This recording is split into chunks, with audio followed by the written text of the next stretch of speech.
आज हम देखने वाले हैं कि बैंक ऑफ बड़ौदा के अंदर हमें अपना एक नया जीरो बैलेंस अकाउंट ऑनलाइन तरीके से कैसे ओपन करना है। इस वीडियो के अंदर जो तरीका बताऊंगा इसमें आपको बैंक जाने की जरूरत नहीं है। वीडियो केवाईसी करके घर बैठे पूरी सर्विसेज आप एक्टिवेट कर पाओगे। आपको फ्री के अंदर डेबिट कार्ड मिल जाएगा, चेकबुक चाहिए, पासबुक चाहिए, तो इस तरीके की सारी सर्विसेज आपको मिल जाएंगी। और आपके खाते पर आपका यूपीआई भी इनेबल हो जाएगा, यानी कि गूगल पे, फोन पे आपको चलाना है तो वो भी आप यूज़ कर सकते हो। अपना जो ब्राउज़र है वो ओपन करना है और यहाँ पर आपको सर्च करना है बैंक ऑफ बड़ौदा। तो आप सभी के सामने इसकी जो ऑफिशियल वेबसाइट है आ जाएगी। इसका लिंक वैसे हमने वीडियो के डिस्क्रिप्शन में भी दे रखा है, जहाँ से भी आप डायरेक्टली इस पोर्टल पर आ सकते हो। अब यहाँ पर बैंक ऑफ बड़ौदा के अंदर देखो, बैंक अकाउंट ऑनलाइन तरीके से अगर आपको खोलना है तो मेनू के सेक्शन में आओगे तो यहाँ पर अकाउंट का एक टैब मिलेगा। आपको इसी ऑप्शन पे क्लिक करना है और इसके बाद में हमें सेविंग अकाउंट के ऑप्शन पे क्लिक करना है। तो यहाँ पर आप सभी के सामने अकाउंट्स की एक पूरी लिस्ट आ जाएगी, जिसमें कि आपको यहाँ पर अकाउंट टाइप चूज करना है कि कौन सा खाता ओपन करना है। देखो, बीओबी के अंदर मल्टीपल अकाउंट हैं। कुछ अकाउंट ऐसे हैं जिसमें कि आपको 10,000, 15,000 या फिर 1 लाख रुपए तक का एवरेज बैलेंस मेंटेन करना पड़ता है। लेकिन इस वीडियो के अंदर हम देखेंगे कि ऐसा अकाउंट हो, बैलेंस मेंटेन करने की जरूरत ना हो, जीरो बैलेंस से हम अपना जो खाता है वो ओपन करवाएं। तो उसके लिए हमें क्या करना है, बीओबी ब्रो सेविंग अकाउंट ये ओपन करना है। ये एक जीरो बैलेंस अकाउंट है, मैं दिखाता हूं। यहाँ पर हमने क्लिक किया है तो यहाँ पर आप देख सकते हो इस खाते के अंदर क्या क्या बेनिफिट मिलेंगे। तो पहला बेनिफिट यही आपको मिल जाता है कि इस खाते के अंदर आपको कोई भी मिनिमम बैलेंस रिक्वायर्ड नहीं होगा, यानी कि पैसे हर महीने को मेंटेन करने की ज़रूरत नहीं है। इसके अलावा अगर हम इस अकाउंट की बात करें तो सारी तरीके की सर्विसेज आपको मिल जाएंगी। आपको डेबिट कार्ड चाहिए, पासबुक चाहिए, चेकबुक चाहिए, ये सारी चीज़ें आपको मिल जाएंगी। और ये जो खाता है वीडियो केवाईसी के माध्यम से आप ऑनलाइन तरीके से ओपन कर सकते हो, कहीं पे भी आपको जाने की जरूरत नहीं। तो चलिए हम इसी खाते को ओपन करते हैं। तो हमें यहाँ पर अप्लाई ऑनलाइन के ऑप्शन पे क्लिक करना है और इसके बाद में आप सभी से पूछा जाएगा कि खाता किस तरीके का आप ओपन करना चाहते हो, मतलब ज्वाइंट अकाउंट है, सिंगल नेम से अकाउंट ओपन करना चाहते हो तो सिंगल नेम ही हमें सेलेक्ट करना है। अदर अगर आप सेलेक्ट करते हो तो फिर बैंक जाना पड़ेगा। तो हमने यहाँ पर कंटिन्यू के ऑप्शन पे क्लिक किया है। अब इसके बाद में हमारे सामने पॉपअप आएगा जहां पर बताया जाएगा कि आपके पास में खाता खोलने के लिए आपका पैन कार्ड, आधार कार्ड होना चाहिए, मोबाइल नंबर चाहिए जो कि आपके आधार कार्ड से रजिस्टर्ड होना चाहिए। हम यहाँ पर यस के ऑप्शन पे क्लिक करेंगे। अगला ऑप्शन आता है जहां पर लोकेशन की जो परमिशन है वो आपको अलाउ करना है। तो यहाँ पर हम परमिशन को अलाउ कर देंगे और इसके बाद में लैंग्वेज को हम सेलेक्ट करेंगे और प्रोसीड के ऑप्शन पे क्लिक करेंगे। अब आप सभी के सामने नेक्स्ट जो स्टेप आता है वो है मोबाइल नंबर को एंटर करने का। तो आप अपने बैंक खाते के साथ में जो मोबाइल नंबर लिंक करना चाहते हो दर्ज करोगे, लेकिन एक चीज़ बता देता हूँ, मोबाइल नंबर वही यहाँ पर दर्ज कर सकते हो जो कि आपके आधार नंबर से लिंक है। जी हाँ दोस्तों, आधार से वो जो मोबाइल नंबर है लिंक होना चाहिए। तो हमने यहाँ पर दर्ज किया है। इसके बाद में आपका जो मोबाइल नंबर है इस पर वेरिफिकेशन के लिए एक मैसेज के माध्यम से कोड आएगा, यानी कि ओटीपी आएगा। वो जो ओटीपी है यहाँ पर आपको दर्ज करना होगा। इसके बाद में अगला स्टेप आता है ईमेल वेरिफिकेशन का, जहाँ पर आपको अपनी जो जीमेल आईडी है वो यहाँ पर दर्ज करना है। और ये जो जीमेल आईडी है इसको भी वेरीफाई करने के लिए इस पर एक ओटीपी जाएगा। ओटीपी नहीं जाता, इसमें लिंक जाएगा। देखोगे कि यहाँ पर ओटीपी दर्ज करने का ऑप्शन नहीं आ रहा, लेकिन मेल बॉक्स अगर आप चेक करोगे तो इस पर एक मेल आया होगा जहाँ पर आप देखोगे कि एक लिंक दिया गया है। इस लिंक पे क्लिक करके आपको इसको एक्टिवेट कर देना है। तो हमने लिंक पे क्लिक कर दिया है और यहाँ पर हमारी जो जीमेल आईडी है वो भी वेरीफाई हो चुकी है। अब इसके बाद में कुछ यहाँ पर टिक करने का ऑप्शन दिए गए हैं। हम माइनर नहीं हैं, हम एक इंडियन रेजिडेंट हैं, इंडिया के बाहर हम कोई भी टैक्स का पेमेंट नहीं करते हैं। हम सभी ऑप्शन को टिक कर देंगे और एक्सेप्ट कर लेंगे। इसके बाद में FATCA डिक्लेरेशन आएगा, इसको एक्सेप्ट करना है। टर्म एंड कंडीशंस आएंगे, इसको एक्सेप्ट करना है। और अगेन CKYC डेटा के लिए भी यहाँ पर कंडीशंस एक्सेप्ट करने के लिए कहा जाएगा। आपको सभी पे क्लिक कर देना है और एक्सेप्ट के ऑप्शन पे क्लिक करना है और इसके बाद में हम नेक्स्ट के ऑप्शन पे क्लिक करेंगे। अब इसके बाद में अगला स्टेप आता है CKYC नंबर का। अब CKYC नंबर अक्सर लोगों को पता नहीं होगा, अगर पता है तो आप इंटर कर सकते हो, नहीं तो आप यहाँ पर नो के ऑप्शन पे क्लिक करोगे। अगर आपका CKYC रिकॉर्ड पहले से होगा तो आपको फाइंड होकर के मिल जाएगा, नहीं होगा तो आप यहाँ पर नए CKYC रिकॉर्ड क्रिएट कर पाओगे। तो हमने नो के ऑप्शन पे क्लिक किया है और इसके बाद में अब हमें पैन वाला जो ऑप्शन है वो सेलेक्ट करना है। इसके बाद में डॉक्यूमेंट नंबर यानी कि पैन नंबर हम यहाँ पर दर्ज करेंगे और सर्च करेंगे। इसके बाद में कंसेंट को हम एक्सेप्ट करेंगे और नेक्स्ट जो पेज आता है आप देखोगे कि एक OTP सेंड किया गया हमारे मोबाइल फ़ोन पर जो कि CKYC डेटा को फाइंड करने के लिए कहा गया है। तो वो जो OTP है हम यहाँ पर दर्ज करेंगे और इसके बाद में आप सभी के सामने अगला जो स्टेप आएगा जहाँ पर आप देखोगे कि हमारा आधार नंबर साथ ही में अदर जो हमारी डिटेल है वो यहाँ पर दिखाई गई हैं।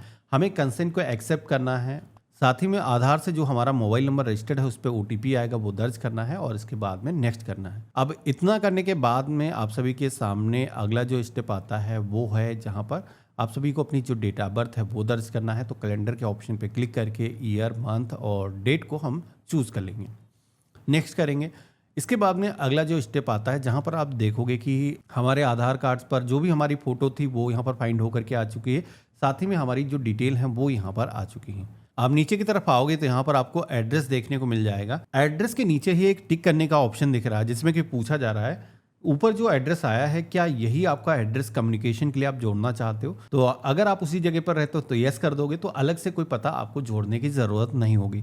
लेकिन अगर आप किसी दूसरी जगह पर रह रहे हो, काम के सिलसिले में किसी दूसरी जगह पर आप अभी हो, आपका ऊपर वाला पता परमानेंट एड्रेस है और वर्तमान में आप किसी दूसरी जगह पर रह रहे हो, तो नो के ऑप्शन पे क्लिक करोगे तो आप यहाँ पर अपना दूसरा जो पता है वो दर्ज कर सकते हो कम्युनिकेशन के लिए, जहाँ पर बैंक की जो वेलकम किट वगैरह है वो डिलीवर होगी। मोस्टली लोगों के केस में क्या होगा, दोनों एड्रेस सेम ही होंगे, तो यहाँ पर हम सेम का ऑप्शन सेलेक्ट कर लेंगे। इसके बाद में अगला स्टेप आता है जहाँ पर ब्रांच का जो नाम है वो सिलेक्ट करने के लिए कहा जाएगा, जिसमें कि जो पता आपने दर्ज किया है उसके अकॉर्डिंग ब्रांच ऑटोमेटिक यहाँ पर सजेशन आती है, जो कि आपके घर के आसपास में जो पिन कोड होगा उसके अकॉर्डिंग फाइंड होकर के आती है। जैसे कि मेरे केस में 2 ब्रांचें आ रही हैं, तो जो भी नियरेस्ट ब्रांच है आपके घर के उसको सेलेक्ट कर लेना है। और इसके नीचे आप देखोगे कि BOB ब्रो सेविंग अकाउंट जो मैंने बताया था कि 0 बैलेंस अकाउंट है, वही यहाँ पर ओपन हो रहा है। हम यहाँ पर प्रोसीड के ऑप्शन पे क्लिक करेंगे। अब जैसे हमने प्रोसीड के ऑप्शन पे क्लिक किया है तो सारी इंफॉर्मेशन ऑटो फिल होकर के आती हैं। जो चीज़ें फिल नहीं है, जैसे कि हमारा रिलीजन नहीं है, वो हम यहाँ पर दर्ज करेंगे। नंबर ऑफ डिपेंडेंट यानी कि आप पे कितने लोग डिपेंड हैं, तो आपके फैमिली में जैसे कि आप ही कमाने वाले हो, 2, 3, 4 लोग अगर डिपेंडेंट हैं तो वो यहाँ पर दर्ज करोगे। अगर कोई डिपेंडेंट नहीं है तो आप 1 भी दर्ज कर सकते हो। इसके बाद में डिसेबिलिटी का सेक्शन आता है, तो जहाँ पर आप सभी लोगों को जैसे कि कोई विकलांग व्यक्ति है तो वो यहाँ पर यस करके बताएगा। हमारे केस में ज़रूरी नहीं है, हम प्लेस ऑफ बर्थ अपना सेलेक्ट करेंगे जहाँ पर जन्म हुआ है। इसके बाद में एजुकेशनल जो भी क्वालिफिकेशन है वो हम यहाँ पर सेलेक्ट करेंगे। ग्रॉस मंथली जो भी आपकी इनकम है वो आपको यहाँ पर अपनी इंटर करना है, यानी कि हर महीने की जो इनकम है। एक्सपेक्टेड टर्नओवर पूछा जाता है, तो देखो इस खाते में कितना पैसा आप 1 साल के अंदर डिपॉजिट करोगे, टर्नओवर कितना हो सकता है वो आप यहाँ पर बताओगे। अब ऐसा कोई ज़रूरी नहीं है कि करोड़ों के अंदर दर्ज करो। बैंक बेसिकली ये जानना चाहता कि कस्टमर जो हमारे पास में आ रहा है वो किस तरीके का कस्टमर है, तो आप अपने अकॉर्डिंग जो भी आपको लगता है कि 1 साल के अंदर हम डिपॉजिट करेंगे दर्ज कर देना। उससे ज़्यादा भी पैसा डिपॉजिट कर सकते हो, उससे भी कम कर सकते हो, कोई इसमें दिक्कत की बात नहीं है। इसके बाद में सोर्स ऑफ इनकम पूछा जाएगा, तो यहाँ पर आपकी जो इनकम है कैसे होती है, एग्रीकल्चर से, बिजनेस से या फिर इन्वेस्टमेंट से होती है, हाउस एंड प्रॉपर्टी से होती है, तो जो भी आपका सोर्स है आपको बताना है। अगर इस लिस्ट के अंदर आपका सोर्स नहीं मिलता है तो अदर वाला जो ऑप्शन दिया गया है आप इसे भी सेलेक्ट कर सकते हो। अब इसके बाद में अगला ऑप्शन आता है एड्रेस ऑफ एम्प्लॉयर का। देखो यहाँ पर ये जो एड्रेस है अगर आपके केस में एप्लीकेबल है, आप काम करते हो किसी भी कंपनी के अंदर, तो एम्प्लॉयर का जो एड्रेस है वो यहाँ पर मांगा जाता है। लेकिन ये जो एड्रेस है सभी लोगों के लिए ज़रूरी नहीं है। आप अगर काम नहीं करते हो तो आप इसे छोड़ भी सकते हो। इसके बाद में पेज में नीचे की तरफ आना है। आपको सोशल जो भी आपकी कैटेगरी है, SC, ST, OBC या फिर जनरल कैटेगरी से हो, आपको यहाँ पर सिलेक्शन करना है। इसके बाद में नॉमिनी डिटेल के सेक्शन में आना है, जहाँ पर आप सभी को नॉमिनी पूछा जाएगा कि आप जोड़ना चाहते हो, तो यस करोगे। तो नॉमिनी से रिलेशन क्या है, तो आपकी जो भी रिश्ते में लगते हैं, जैसे कि आपके माता पिता हो सकते हैं या फिर आपकी पत्नी हो सकती हैं, तो जिसको भी आप नॉमिनी बना रहे हो उसका रिलेशनशिप आपको सेलेक्ट करना है। और इसके बाद में नॉमिनी की जो डिटेल है वो आपको यहाँ पर दर्ज करना है। नॉमिनी की डेट ऑफ बर्थ हो जाएगी। इसके अलावा आपका जो एड्रेस है और नॉमिनी का जो एड्रेस अगर सेम ही है तो इस ऑप्शन पे टिक कर दोगे, तो वही जो पता है आप सभी का यहाँ पर जुड़ जाएगा नॉमिनी के तौर पर। अलग से पता दर्ज करने की जरूरत नहीं होगी। इसके बाद में हम प्रोसीड करेंगे, तो अगला जो स्टेप आता है जहाँ पर आपको बैंक की जो सर्विसेज है कौन कौन सी लेना चाहते हो चूज करने का ऑप्शन मिल जाता है। तो यहाँ पर UPI तो सभी को मिलेगा, इंटरनेट बैंकिंग चाहिए, चेकबुक चाहिए, SMS अलर्ट चाहिए, इसके अलावा डेबिट कार्ड आपको चाहिए होगा। सारे ऑप्शन यहाँ पर दिखाए गए हैं। क्रेडिट कार्ड चाहिए तो क्रेडिट कार्ड तो अभी नहीं चाहिए। डीमेट सर्विस चाहिए, नहीं चाहिए। तो आपको जो जो सर्विसेज ज़रूरी हैं सेलेक्ट कर लेना है और इसके बाद में नेक्स्ट करना है। अब इसके बाद में अगला जो पेज आता है जहाँ पर आपको प्रीव्यू देखने को मिल जाता है।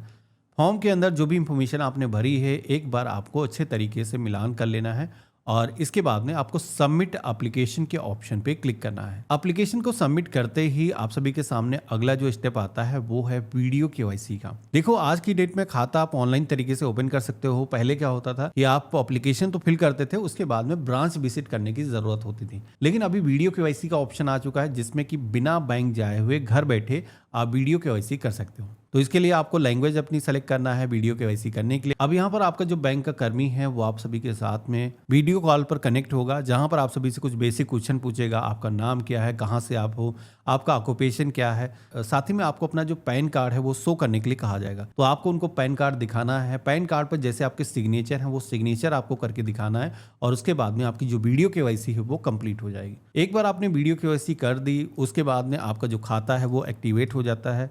आपको बैंक की तरफ से कस्टमर आईडी मिल जाती है, बैंक खाता नंबर आपको मिल जाता है। उसी के साथ में अगर आपको लॉगिन करना है तो बीओबी जो बैंक एप्लीकेशन है उसे आप डाउनलोड करके उसके अंदर आप अपना जो खाता है लॉगिन कर सकते हो। तो ये रहा कंप्लीट प्रोसेस। इस तरीके से आप बैंक ऑफ बड़ौदा के अंदर अपना एक नया बैंक अकाउंट ओपन कर सकते हो। आशा करता हूँ आज का वीडियो आपको सभी को काफ़ी पसंद आया होगा। अगर आपको वीडियो से कुछ भी वैल्यू मिली है, वीडियो को लाइक करके ज़रूर जाना, चैनल को फॉलो कर लेना।